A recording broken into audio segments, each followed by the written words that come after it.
Mclemore testified he encountered the alleged victim in the bathroom after some of her friends asked him to help move her to the couch because she was intoxicated. Mclemore said he eventually fell asleep on that same couch and then woke up a few hours later with that woman's hands down his pants. Ben Mclemore. I think that's how you say it. Yeah, Mclemore. SA charges. So we're going to talk about that. So we're going to jump over right into that video and just talk about it and just see what our thoughts are. But let's jump right into that. A little something about his testification. Testification. I don't know why I said that, but you know what I'm trying to say. When he was testifying. Was there any point along the way that you thought Former Trailblazer Ben Mclemore took the stand in his defense on Thursday, telling his version of what happened at a house party where he was accused of raping a woman after a night of drinking.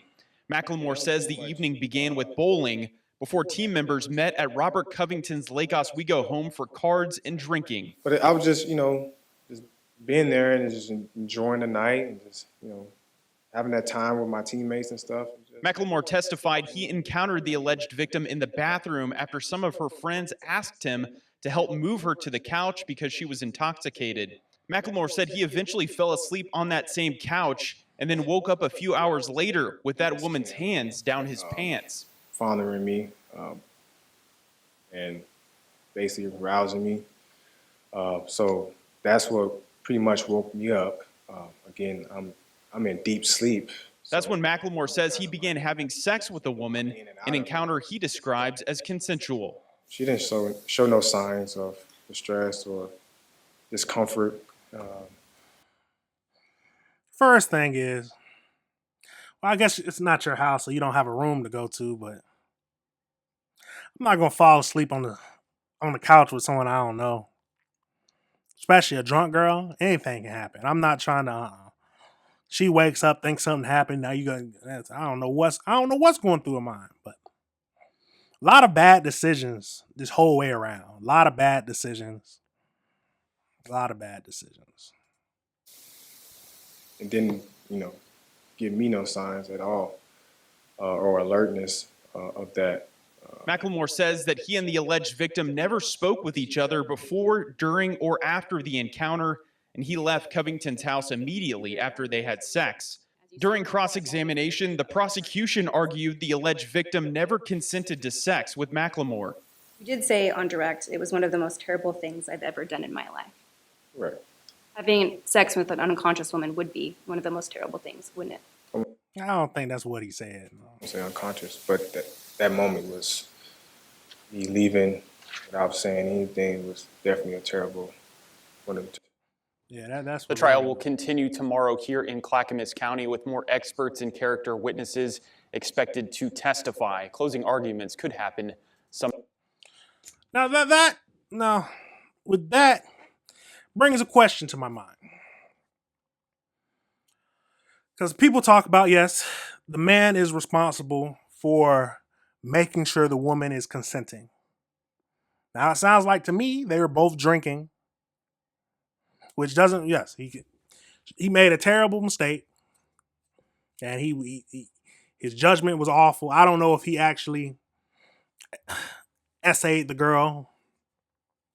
I don't know if it was a case of where she's too drunk. She did initiate it, but she is literally she's too drunk. It's a terrible situation all around. That's absolutely crazy. Now that brings a question. The question is it different if the guy was drunk, overly drunk, and the girl was slightly drunk and sober? Is it still the guy? If the guy is too drunk to even think, is it still his responsibility to be sure? Or is it the person who is most sober? Or is it, no matter the fact, it's the guy's responsibility? If they're both drunk, both overly drunk, both overly intoxicated, how can you say that it's the guy's sole responsibility to make sure that something like this doesn't happen? Hmm. Hmm. It's a crazy thing. Hmm. Mm-mm. There's always the cases. You don't know if this might not be the case for her, but there are definitely cases to where a girl done something with a dude the night before and wakes up to regret it, and then calls the police saying that it was SA. There have been cases that's in the news where they talk about them. In those cases,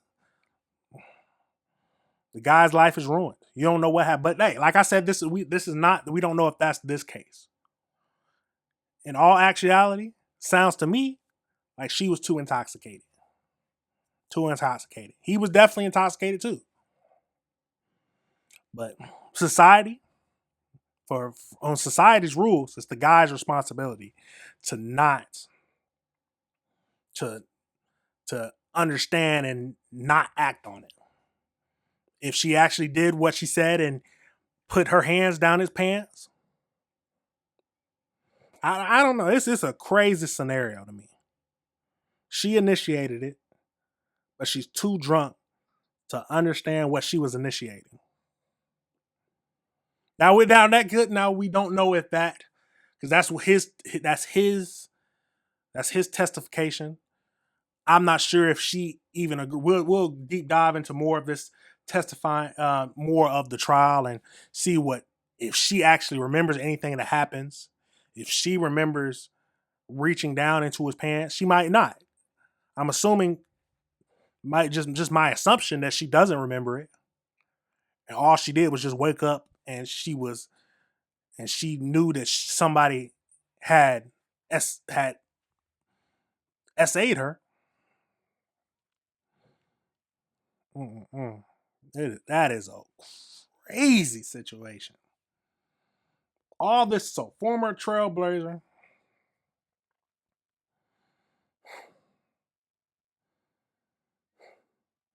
You have to be careful. Once you become a man with a lot of money, there's any man, it's too much to lose getting in these awful scenarios. Awful scenarios.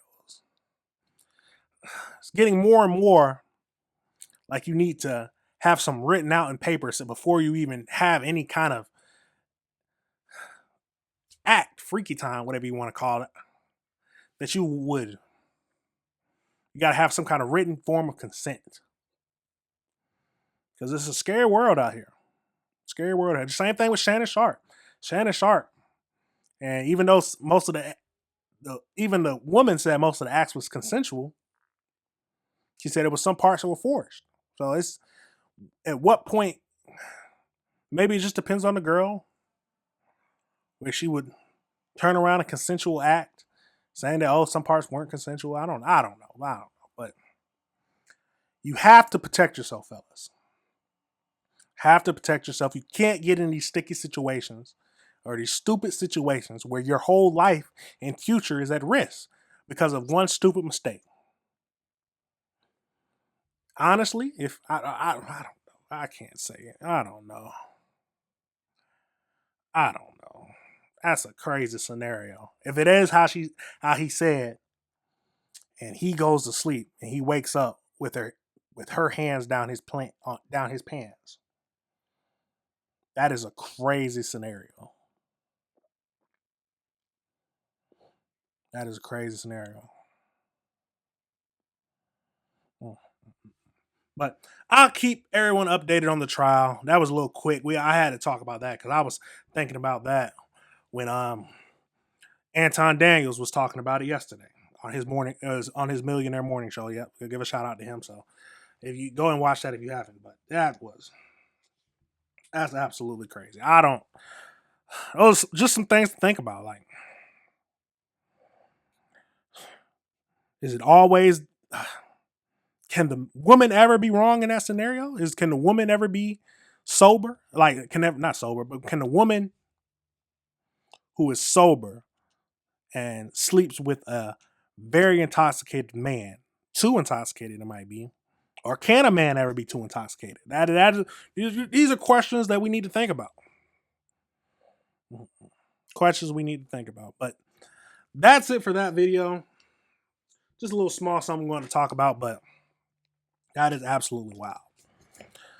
That is absolutely wild. All right, everybody, remember this is AC Reviews the Word. Remember to like and subscribe.